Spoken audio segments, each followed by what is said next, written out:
الحمد لله رب العالمين والصلاة والسلام على سيد المرسلين محمد وآله وصحبه أجمعين. أما بعد فقال الله تبارك وتعالى في القرآن المجيد: أعوذ بالله من الشيطان الرجيم، بسم الله الرحمن الرحيم. أم حسبتم أن تدخلوا الجنة ولما يأتكم مثل الذين خلوا من قبلكم مستهم البأساء والضراء وزلزلوا حتى يقول الرسول والذين آمنوا معه متى نصر الله ألا إن نصر الله قريب. صدق الله العظيم. برادران اسلام، جس ملک میں ہم سارے کے سارے مسلمان زندگی بسر کر رہے ہیں، ہم اپنی مسجدوں کے ساتھ، اپنے مدارس کے ساتھ، اپنے ممبر و محراب اور گنبدوں اور میناروں کے ساتھ، اپنی خانقاہوں کے ساتھ اور اسلامی معاشرے کے ساتھ زندگی بسر کرتے آئے ہیں۔ آزادی کے بعد سے اب تک ہمارے سیکولر ملک میں جس پر جمہوریت کی چھاپ ہے، امن و سلامتی کے ساتھ ہم جیتے آئے ہیں۔ اللہ تعالیٰ اس ملک کو امن و سلامتی ہی کے ساتھ رکھے اور فرقہ پرستی، تشدد، ظلم، بے راہروی اور انسانیت سوز حادثات اور واقعات سے ہم سب کی اور اس پورے ملک کی حفاظت فرمائیں۔ حالات ہر وقت بدلتے رہتے، ایک ساتھ ایک ہی وقت ایک ہی جیسے حالات ہر وقت نہیں ہوتے۔ یہ دنیا کا نظام ہے اور ہدایت والی کتاب قرآن مجید نے اس سلسلے میں ہم سب کو اس حقیقت سے آگاہ بھی کیا ہے کہ وَتِلْكَ الْأَيَّامُ نُدَاوِلُهَا بَيْنَ النَّاسِ، یہ دن ہیں کہ جن کو ہم لوگوں کے درمیان الٹتے پلٹتے رہتے، فتح، شکست، عروج، زوال، صحت، بیماری، کامیابی، ناکامی، نفع، نقصان، زندگی، موت، یہ سب کچھ چلتا رہے گا۔ انسان اس سے بچ کر زندگی گزار نہیں سکتا، اور سارے حالات اللہ تبارک و تعالیٰ کی طرف سے وجود میں آتے ہیں۔ یہ انسان کی پیداوار نہیں ہے، اللہ تبارک و تعالیٰ کی طرف سے فیصلہ ہوتا ہے، حالات پلٹتے ہیں۔ ہمارا عقیدہ قرآن مجید کی روشنی میں یہی ہے، اور پیغمبر پوری انسانیت سے یہ بات کہہ دیجیے، کل من عند اللہ، ہر چیز اللہ کی طرف سے۔ ہم کو نفع ملتا ہے تو اللہ کی طرف سے، نقصان ہوتا ہے تو اللہ کی طرف سے، یہ زندگی ملتی ہے تو اللہ کی طرف سے، ہم کو موت آتی ہے تو اللہ کی طرف سے، اولاد ملتی ہے تو اللہ کی طرف سے، رزق ملتا ہے تو اللہ کی طرف سے، شہرت ملتی ہے اللہ کی طرف سے، عزت ملتی ہے اللہ کی طرف سے، ہدایت ملتی ہے اللہ کی طرف سے، گمراہی ملتی ہے اللہ کی طرف سے، بدنامی ملتی ہے اللہ کی طرف سے۔ یہ اور بات ہے کہ کچھ اسباب ایسے ہوتے ہیں جن اسباب کی وجہ سے یہ چیزیں وجود میں آتی ہیں۔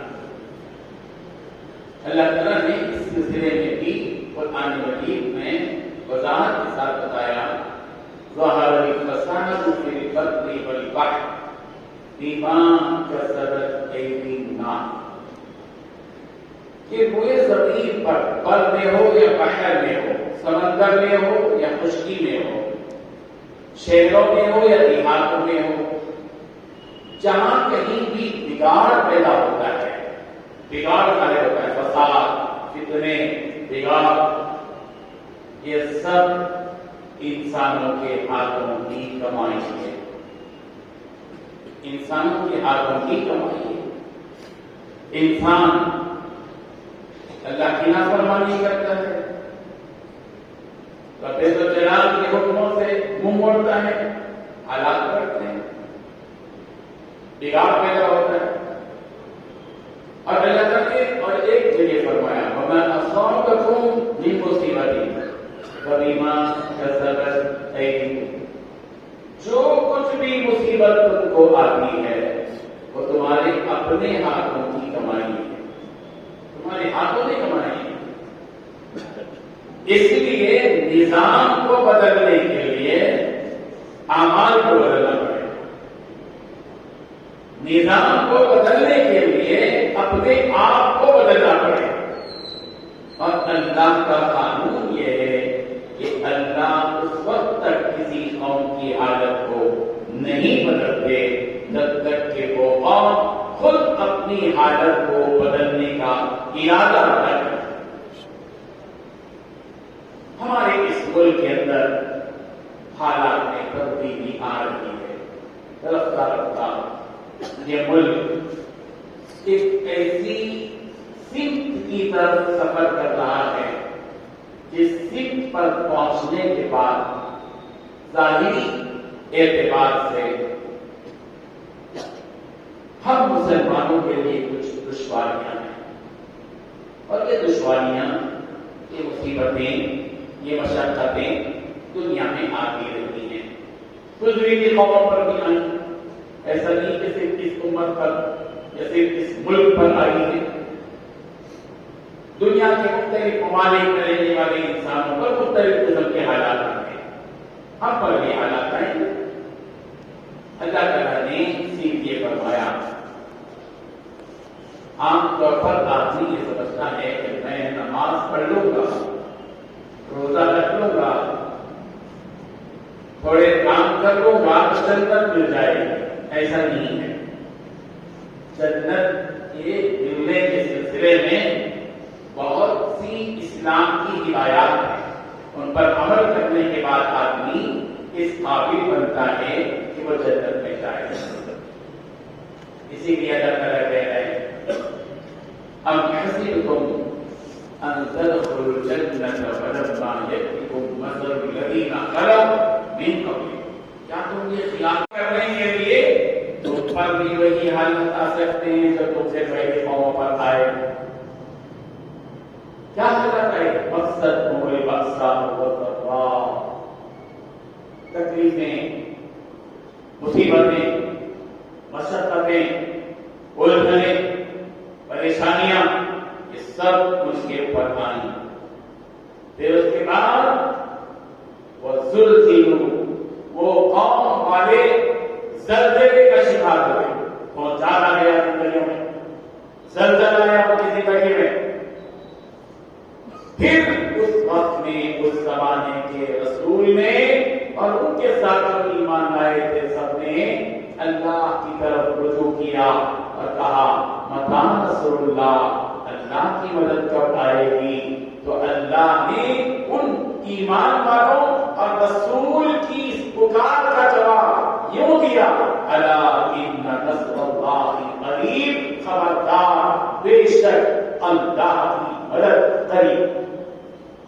مدد آئے اس کا مطلب ترتیب الگ ہے، مدد بھی معمولی چیز نہیں ہوتی اللہ تعالیٰ کی، اللہ تعالیٰ کی مدد بڑی غیر معمولی ہوتی ہے، اور جب وہ مدد آتی ہے تو بڑی شان سے آتی ہے، بڑی شان سے آتی ہے۔ اسی لیے مدد کے بارے میں اللہ کی مایوسی کا شکار نہیں ہونا چاہیے، بلکہ امید لگائے رہنا چاہیے کہ ہمارا رب ہمارے حالات سے پوری طرح باخبر ہے، وہ وقت آنے پر ہماری ضرور مدد کرے گا۔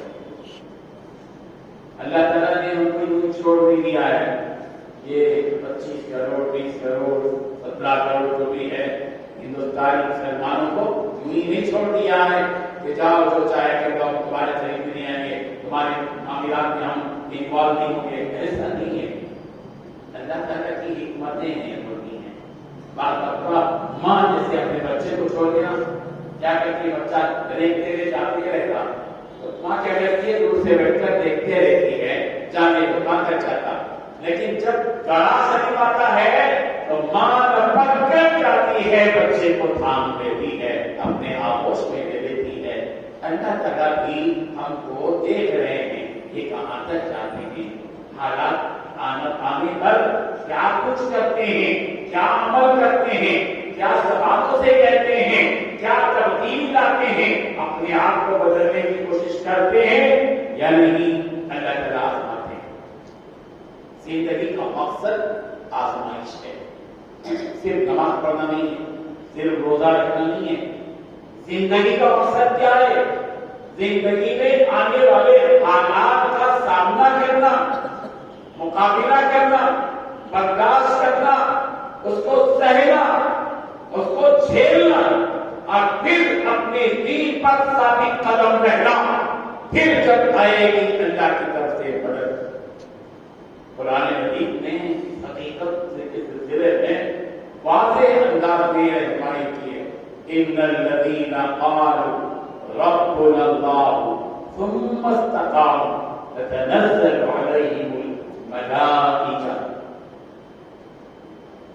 بے شک وہ لوگ جنہوں نے یہ کہا کہ ہم ایمان لائے, صرف ایمان لا کر چھوڑ نہیں دیا, بلکہ ثم استقاموا, پھر استقامت کا پہاڑ بن گئے, کھڑے ہو گئے ایمان. جو ہوگا نو پرابلم, ہم برداشت کریں. جیئیں گے تو ایمان کے ساتھ جیئیں گے, مریں گے تو شہید مریں گے, مگر ایمان سے کا سودا نہیں کریں گے. ایمان کے ساتھ دین اسلام کے ساتھ ساتھ بات نہیں کریں گے. اس استقامت کے بعد آسمان سے فرشتے نازل ہو کر کہتے ہیں لا تحزن, ڈرنے کی ضرورت نہیں, غم کرنے کی ضرورت نہیں, بس اللہ تمہارے ساتھ ہے, اللہ کی مدد تمہارے ساتھ. اسی لیے مومن کو دین پر استقامت کے ساتھ رہنا ہے. اب ہمارے ملک کے اندر جو حالات آئے ہیں ہمارے امتحان کے لیے آئے ہیں, اور امتحان کڑا ہوتا ہے.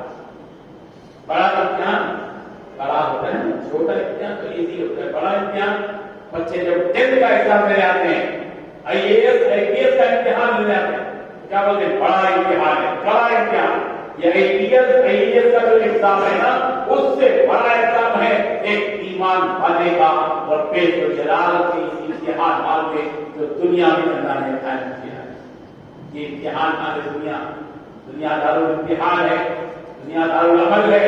امتحان کی تیاری کرو, امتحان کے لیے تیار نہ ہو, حالات ہم تمہارے اوپر ڈالیں گے جو تمہاری مرضی کے خلاف ہوں گے, جو تمہارے لیے چیلنج بن کر آئیں گے. لیکن تمہارا کام یہ ہوگا کہ تم استقامت کا پہاڑ بن کر اپنے آپ کو دین کے لیے بچھاور.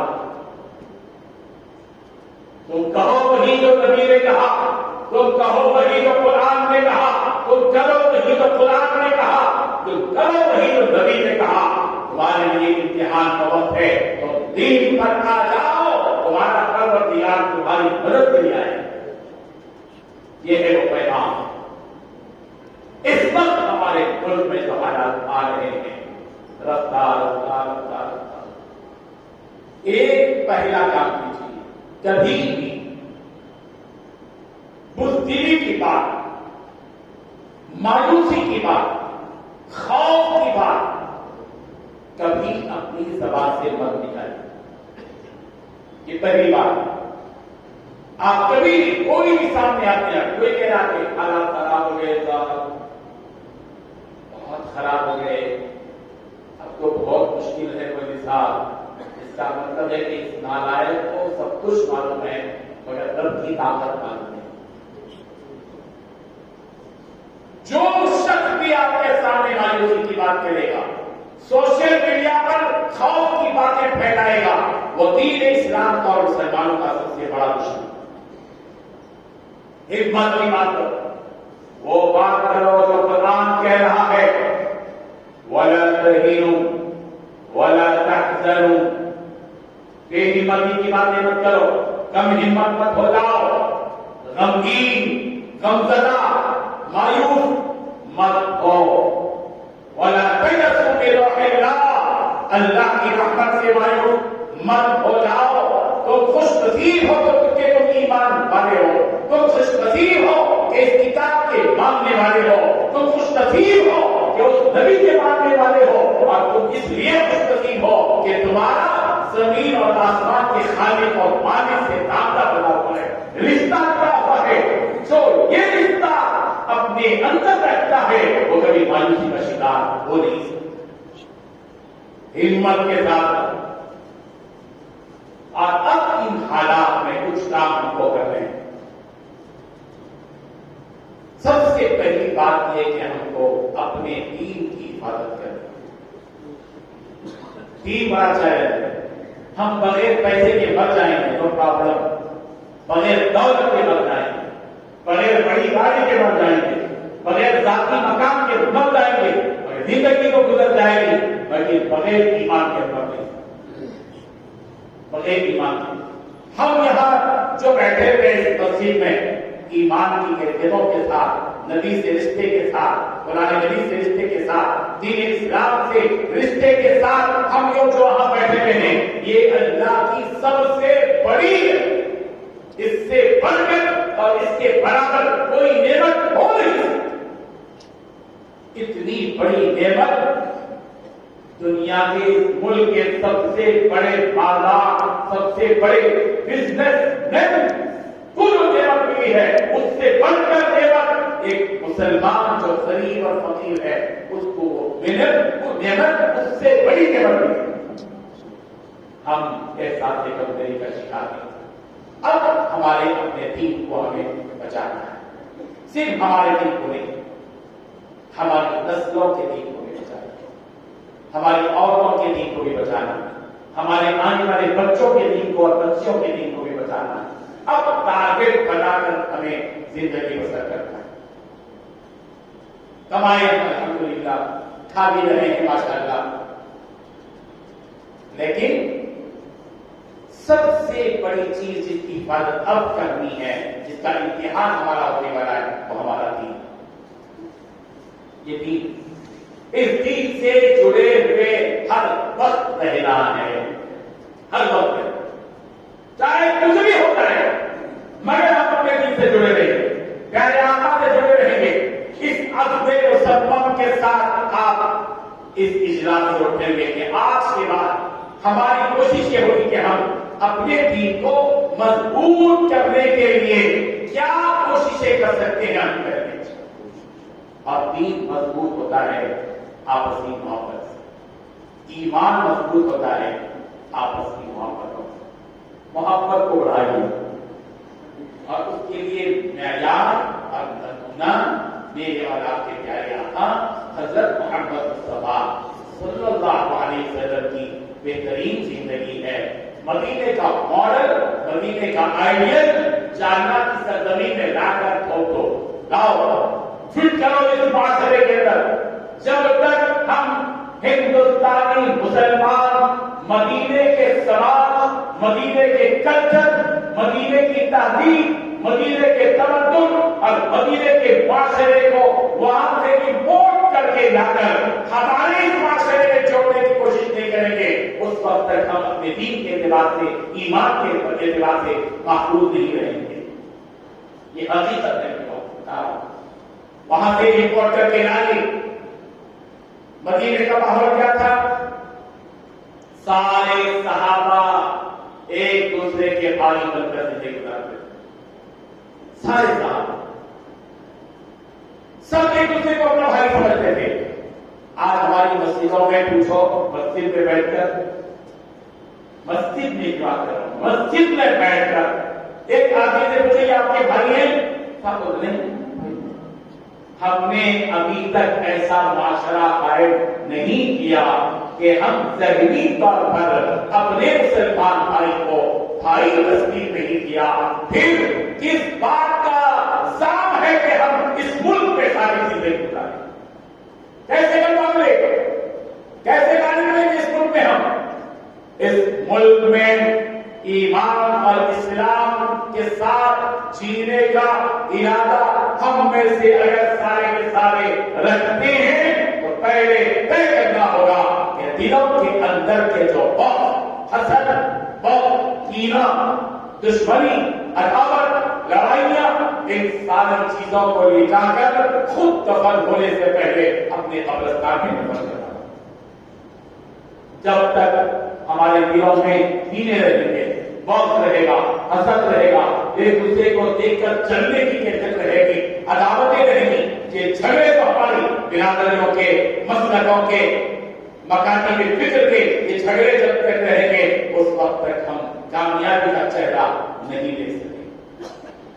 چھوٹی ساری چیزوں یہ اختلافات فلاں کا ہے، وہ فلاں کا ہے، وہ جماعت اسلامی کا ہے، وہ اہل حدیث کا ہے، وہ جماعت کا ہے، وہ بریلوی کا ہے، ختم کرو چیزوں. محبت ایک مسلمان ہونے کے لیے سب کے ساتھ کرو. چھوڑو ان جھگڑوں کو آپسی. ہم جھگڑتے رہیں گے اور وہ خوش ہوتے رہیں گے، ہم جھگڑتے اور کھوکھلے ہوتے رہیں گے، حقیقت اندر سے ہم کو چاہتی رہے گی ہمارے معاشرے کو اور ہمارے دین کو اور ہمارے اسلام کو، اور ہم ان لوگوں کو خوش ہوتا ہوا دیکھتے رہیں گے. نہیں، عزم کرو کہ ہم سب کے سب ایک ہیں انشاءاللہ. کونوا عباد اللہ اخوانا، تم سب اللہ کے بندے بن جاؤ، پھر اخوانا بھائی بھائی بن جاؤ. ماشاءاللہ مدینے سے امپورٹ کر کے یہ باہر سے عمرہ کر کے آ رہے نا، یہ لا رہے، چادریں لا رہے، سونا لا رہے، چاندی لا رہے، وہ لا رہے، یا کا ڈکا علم وہ سب چھوڑ کر نبی کا معاشرہ لے کر آؤ. جب عمرے کو جاؤ، نبی کا سماج لے کر آؤ. جب حج کر کے آؤ اور کام کرنے کے لیے جاتے ہو، وہاں رہتے ہو، جاؤ مدینے کی سرزمین میں، پڑھو اس تاریخ کو جو آج سے 1500 سال پہلے تھی. پیغمبر اپنے صحابہ کے ساتھ کس طرح زندگی گزارتے تھے، محبتوں کے ساتھ، الفتوں کے ساتھ، غمخواری کے ساتھ، دردمندی کے ساتھ، رواداری کے ساتھ، مربت کے ساتھ، بھائی چارگی کے ساتھ، آپسی تعلقات کے ساتھ، مضبوط دوستی اور گواہی کے ساتھ نبی نے مدینے کا معاشرہ قائم کیا. مسلمانوں عہد کرو اور ارادہ کرو کہ ہم مدینے کے اس صالح اور پاکیزہ اور مقدس اور ذاتِ اور بہترین اور فائدہ مند معاشرے کو لا کر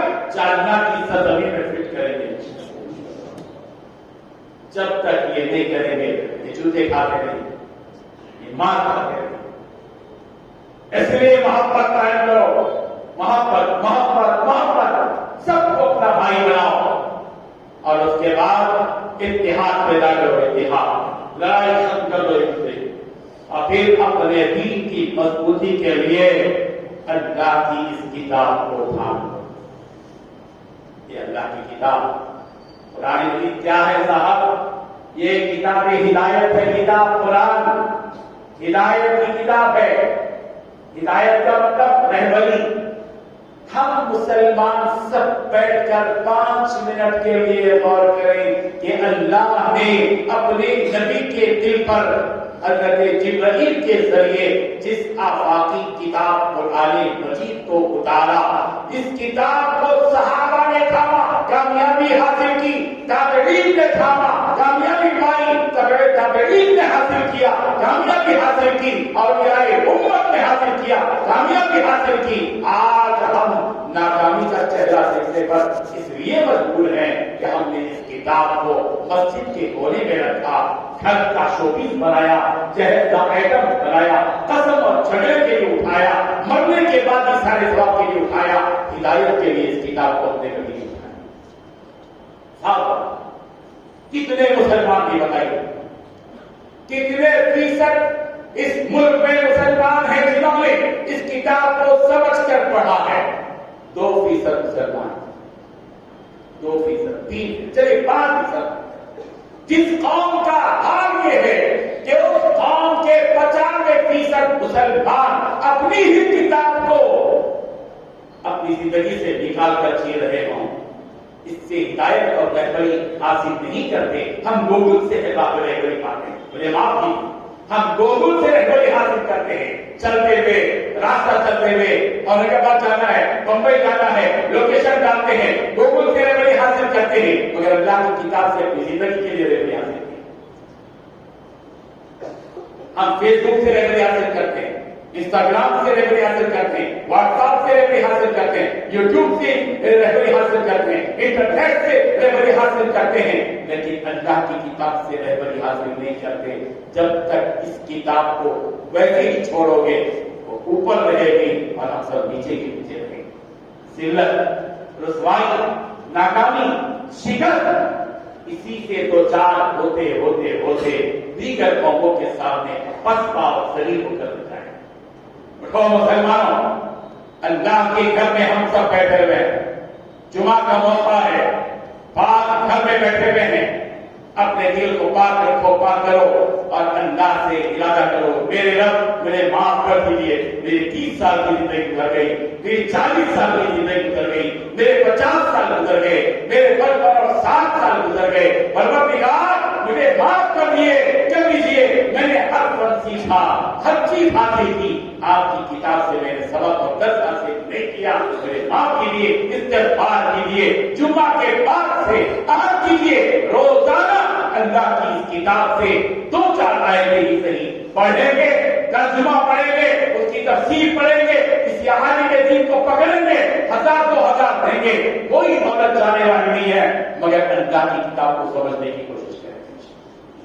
اور اگر نہیں آئیں گے اس کتاب کے طریقے، کامیابی کا چہرہ نہیں دیتا ہے. اپنے آپ کو بدلنے کا وقت ہے مسلمانوں، اس کتاب کو پکڑو، نبی کی زندگی اور سیرت کو اپنی زندگی میں لاؤ. پیغمبر کا طریقہ کیا تھا، پیغمبر اٹھتے کیسے تھے، بیٹھتے کیسے تھے، چلتے پھرتے کیسے تھے، لاؤ زندگی میں اور تدبیر کرو. اس ملک کے حالات کے اعتبار سے کچھ عمل کرو، لوٹ جو بے دین طبقہ ہے دین کی طرف لانے کی کوشش کرو. مسلمانوں میں آپ سے پوچھنا چاہتا ہوں صاف طور پر، جمعے کی اذان ہوئی، جاللہ کی تمام مسجدوں میں جمعے کی نماز بھی ہو رہی ہے.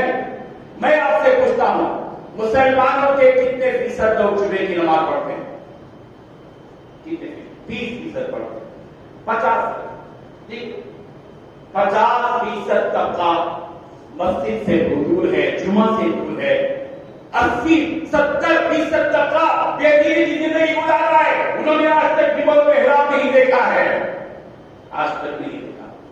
مسجد کو باہر سے دیکھ کر ایک طبقہ مسلمان کو جا رہا ہے. کب تک اس طرح کی زندگی رہے گی؟ یہ اس لیے جتنے یہاں دیندار ہیں مسلمان، ایک گزارش لے کر میں حیدرآباد کی سرزمین سے آپ کے پاس کسی فکر میں آیا ہوں، ڈوب کر کہتا ہوں، دل کے اندر سے کہہ رہا ہوں کہ آج عہد کرو کہ مسلمان جو 70% بے دینی کی زندگی گزار رہے ہیں، جن کے کان پھٹے ہوئے ہیں، بالوں طرف آسمان کی طرف ہے، ادھر سے پورے کٹے ہوئے ہیں، افریقہ اور امریکہ کے رستے یہاں بنے ہوئے ہیں، اور پوری زندگی کو ان کی زندگی کا حال ہے، یہاں پر کچھ ہے، یہاں پر کچھ ہے، یہاں پر کچھ ہے، اور زندگی ان کی بالکل دین سے دور ہو چکی ہے. ہم سب کی ذمہ داری ہے کہ ہم جتنے یہاں بیٹھے ہوئے ہیں آج اس ارادے کے ساتھ اٹھو کہ ہم وہ بے دین طبقے کے پاس جائیں گے. روزانہ ایک بے دین آدمی جو پبجی کھیل رہا ہے، کرکٹ کھیل رہا ہے، فٹ بال کھیل رہا ہے، لوٹوں پر بیٹھ کر اپنا وقت ضائع کر رہا ہے، لطیفوں میں اور چوک میں زندگی گزار رہا ہے، ایکٹر اور کرکٹ کھیلنے والوں کی زخانی میں پوری زندگی میں سر کر رہا ہے. آؤ بلاؤ ان سب کو تاکہ وہ رسول اللہ کی مخالی کرے، نبی کے درس بتا جائے. روزانہ یہ بڑا طبقہ جو یہاں بیٹھا ہوا ہے اگر ایک فکر کے ساتھ اٹھے گا اور ہر دن ایک آدمی سے 10-20 منٹ دوستی کر کے اس کو اللہ کی گھر کی طرف لائے گا، اس ہندوستان کا نقشہ ملک کا نقشہ بن جائے گا. ہمیں کسی کے بارے میں کچھ کہنے کی ضرورت نہیں. باطل طاقتوں کی طرف نظر مت رکھو، باطل کیا کر رہا ہے اس پر نظر مت رکھو. باطل میں کیا ہلچل ہو رہی ہے سازشوں میں، اس کی طرف آپ کو زیادہ دھیان دینے کی ضرورت نہیں ہے. ہمارے پاس خزانے ہیں، حق کے خزانے ہیں، ہمارے پاس حق کے خزانے ہیں، ہمارے پاس حق کی دولت ہے، ہمارے پاس حق والی کتاب ہے، ہمارے پاس حق والے رسول ہیں، ہمارے پاس وہ پیارا دین ہے جو تمام دینوں پر غالب ہونے کے لیے آیا ہے. اس لیے اس دین کو تھامو اور اللہ کے رسول کے نقش قدم پر چلو، پھر دیکھو کہ ایک انقلاب اس ملک میں آئے گا اور ہم اس ملک میں اپنے دین کے جانباز سپاہی کی حیثیت سے زندگی گزارنے کے قابل. یہ بات اور مرنے سے پہلے اپنی نسلوں کی حفاظت کرو، ان کے دین کی حفاظت کرو.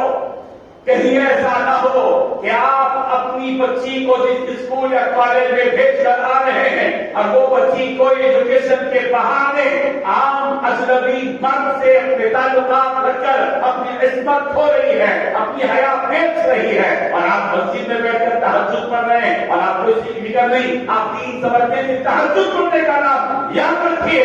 آپ کے مسلمان ہونے کی حیثیت سے آپ کی ذمہ داری ہے کہ آپ جہاں اپنی نماز پڑھیں اپنی بچوں اور نسلوں کے دین اور ان کے عفت کی حفاظت کریں. کہیں ایسا نہ ہو کہ وہ جو بچی اسکول جا رہی ہے آپ اس کو ڈاکٹر بنانے کے لیے، انجینئر بنانے کے لیے، MBA بنانے کے لیے، IAS بنانے کے لیے آپ کا ٹارگیٹ ہے، لیکن ایک سب سے بڑا ٹارگیٹ آپ کا اس سے کھو جائیں گے آپ. وہ مسلمان بنانا ہے، متقی اور پرہیزگار قائم رکھنا ہے، وہ دین سے محروم ہو جائے گی، اسے غیر ان کے ساتھ چل جائے گی. اب اپنی بچیوں پر بالخصوص اور اپنے بچوں پر ان کے دین پر قائم رہو، قائم رکھو، اور حضرت یعقوب کا وہ فقرہ زندگی بھر یاد رکھو. حضرت یعقوب نے اپنی موت کے وقت میں اپنے پورے بچوں کو بٹھا کر کہا تھا ماں تعبدون من بعدی، میرے بعد تم کس کی عبادت کرو گے. ہر باپ کی ذمہ داری ہے کہ اپنے بعد آنے والی نسل کے بارے میں سوچے اور سوال پیدا کرے کہ میری اولاد میرے بعد کیا کرے گی، یہ دین پر قائم رہے گی، کیا الٹ کر چلی جائے گی واپس